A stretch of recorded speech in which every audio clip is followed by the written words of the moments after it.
eterno, y mandó reproducir la imagen de su sueño, pero toda de oro macizo, diciéndole al mundo que su reino no tendría fin.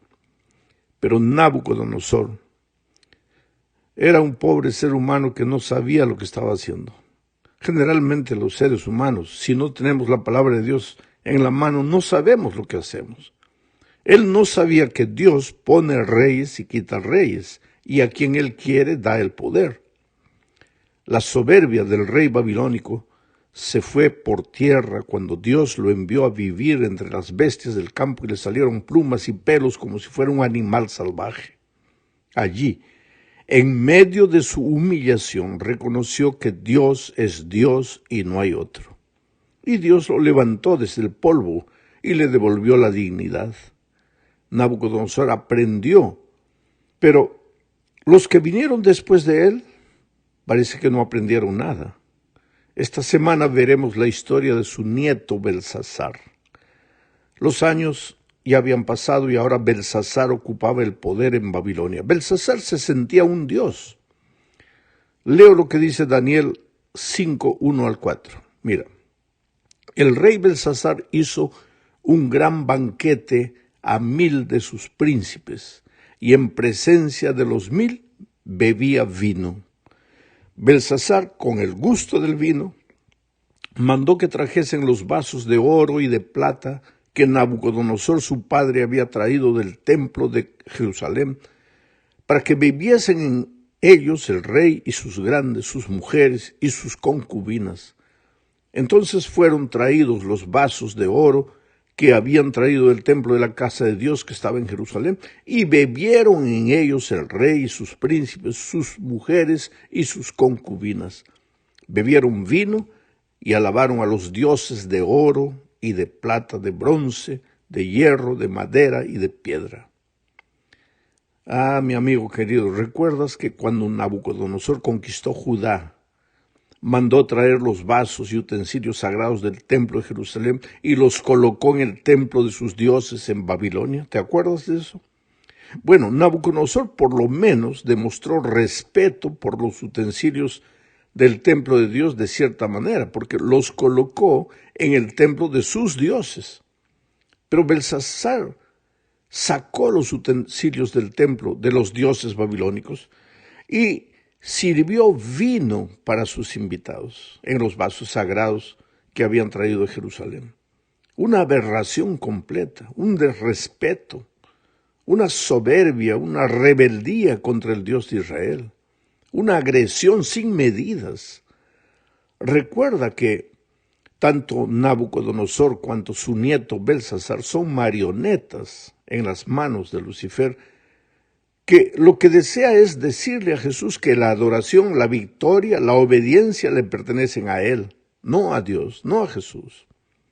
Babilonia simboliza al poder del enemigo que desea confundir la mente de los seres humanos para que no sirvan ni adoren a Dios, por lo menos que no lo sirvan como Dios quiere, sino como ellos imaginan.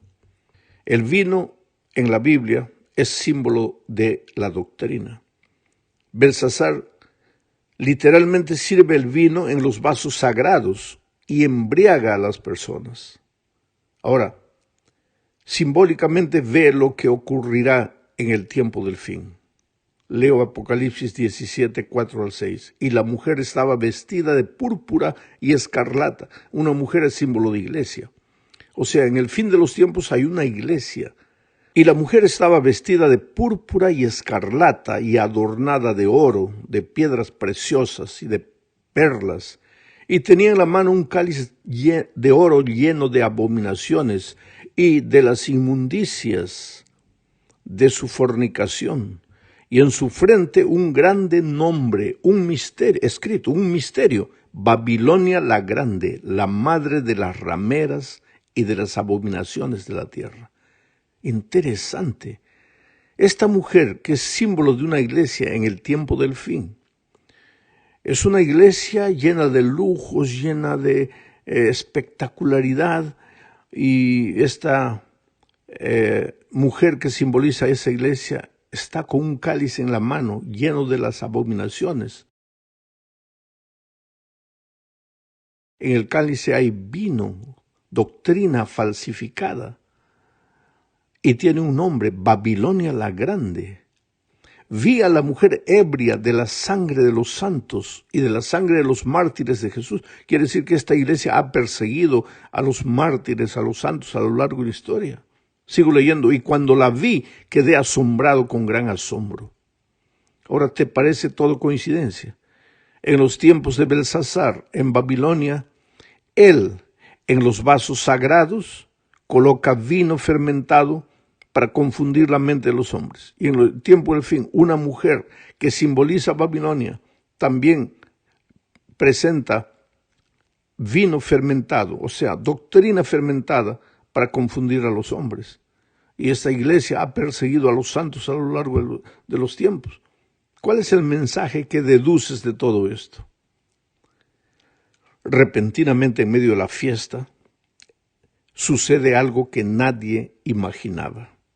Esta es la segunda parte de nuestro estudio. Apareció un visitante que no había sido invitado. Vamos a leer Daniel 5, 5 al 8. En aquella misma hora aparecieron los dedos de una mano de hombre que escribía delante del candelero sobre lo escalado de la pared del palacio real, y el rey veía la mano que escribía. Entonces el rey palideció, y sus pensamientos lo turbaron, y se debilitaron sus lomos, y sus rodillas daban la una contra la otra. El rey gritó en alta voz que hiciesen venir magos, caldeos y adivinos, y dijo el rey a los sabios de Babilonia: cualquiera que lea esta escritura y me muestre su interpretación será vestido de púrpura, y un collar de oro le llevará en su cuello, y será el tercer señor en el reino. Entonces fueron introducidos todos los sabios del rey, pero no pudieron leer la escritura ni mostrar al rey su interpretación.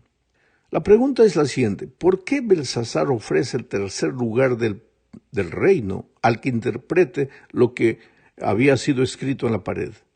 Esto es interesante. Belsasar solo es mencionado en la Biblia como rey. La historia común, secular, no registra a Belsasar para nada.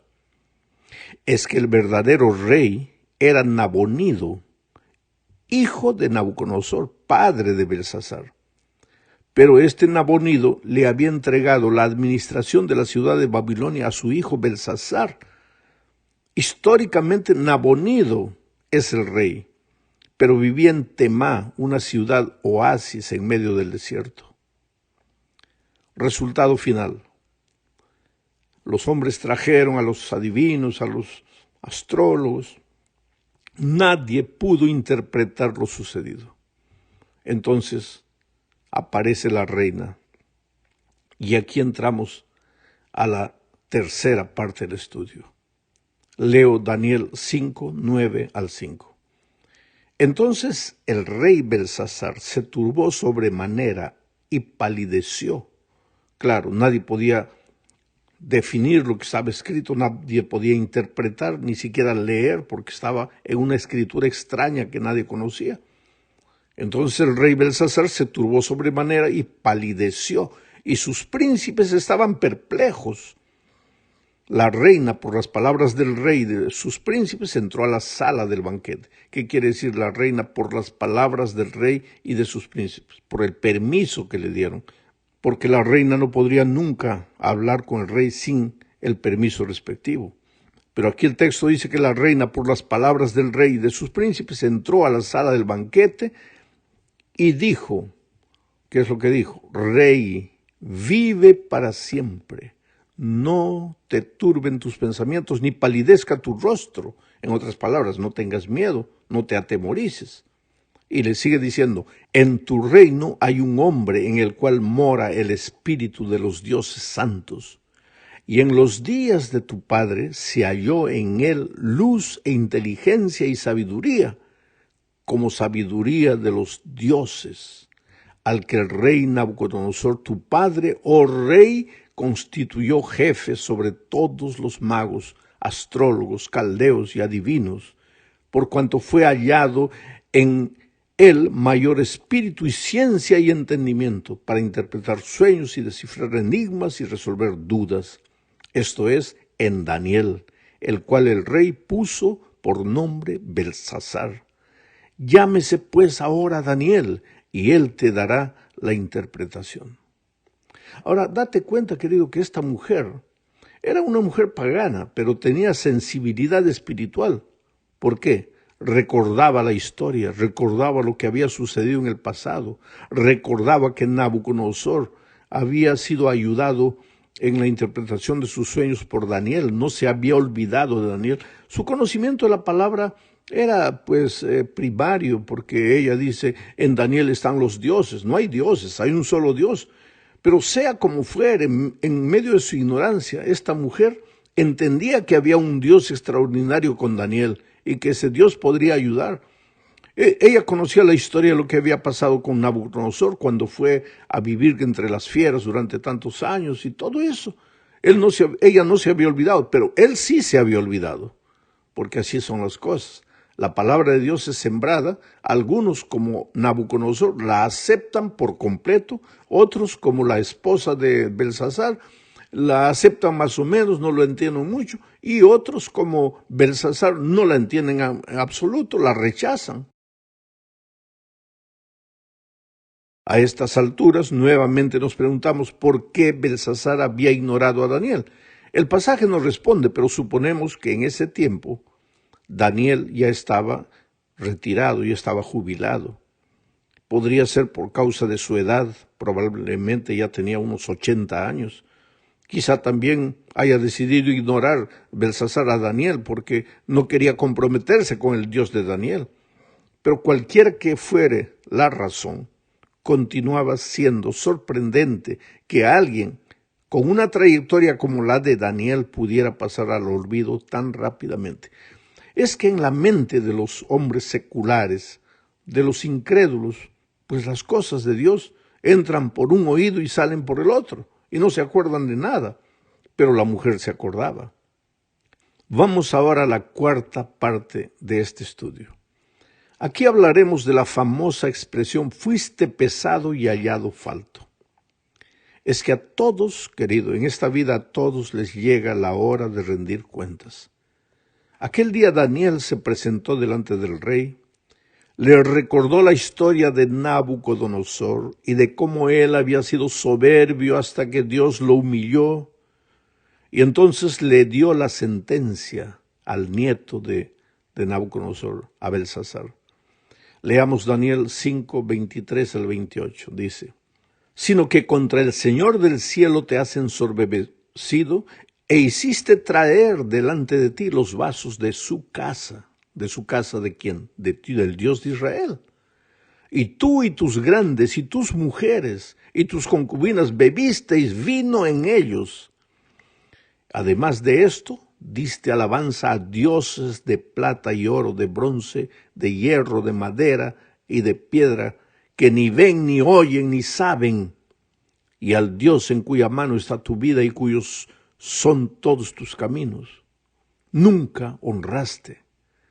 Entonces, de su presencia fue enviada la mano que trazó esa escritura, y la escritura que trazó es Mene, Mene, Tekel, Uparsin. Esta es la interpretación del asunto. Mene significa, contó Dios tu reino y le ha puesto fin. Tekel, pesado has sido en balanza y fuiste hallado falto. Peres, tu reino ha sido roto y dado a los medos y a los persas. Ah, querido, aquí hay una lección tremenda. Nabucodonosor fue golpeado, cayó en tierra, se humilló y reconoció a Dios. ¿Será que todos los seres humanos necesitamos un día caer al suelo, tragar polvo como Saulo de Tarso? ¿Será que todos los seres humanos necesitamos llorar un día para entender que estamos jugando con la gracia divina? Pobre Belsasar. Él pensó que el poder sería eterno, se embriagó con el vino del poder, adoró falsos dioses, menospreció al Dios de Israel a pesar de todo lo que la historia registraba. Pensó que su reino nunca acabaría, pero ahora viene la mano de Dios y escribe en la pared. Es la sentencia final. En otras palabras, lo que Dios le estaba diciendo es: Belsasar, se te dio tiempo, se te dio razones para creer, se te dio oportunidades, pero en lugar de aceptarlas, las rechazaste. Ahora te llegó la hora, se acabó, tu tiempo se acabó, ahora tu reino será entregado a otro. Has sido pesado en la balanza y has sido encontrado en falta. La verdad es, queridos, que todos nosotros estamos siendo pesados. El juicio investigador está caminando, se está realizando. Por eso la Biblia enfatiza la expresión: hoy es el día de buena nueva, hoy es el día de salvación. Hay esperanza de salvación para todos. No importa cómo hayas vivido, no importa lo que hayas hecho en el pasado, no importa cuántas veces te hayas endurecido a la palabra de Dios, hoy es el día de buena nueva. Hay oportunidad, pero llegará un momento en que el veredicto será dado. Mene tekel uparsin, quiere decir, se acabó tu tiempo. Tuviste todas las oportunidades para aceptar, pero las rechazaste.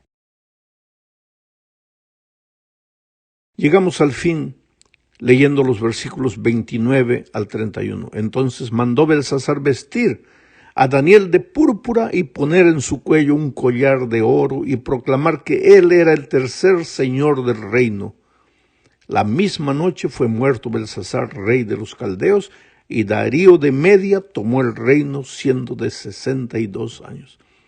Interesante, ¿te acuerdas que cuando Daniel se presentó, cuando fue llamado, el rey Belsasar le ofreció ese collar de oro y el tercer puesto en el reino y todo? Daniel no aceptó.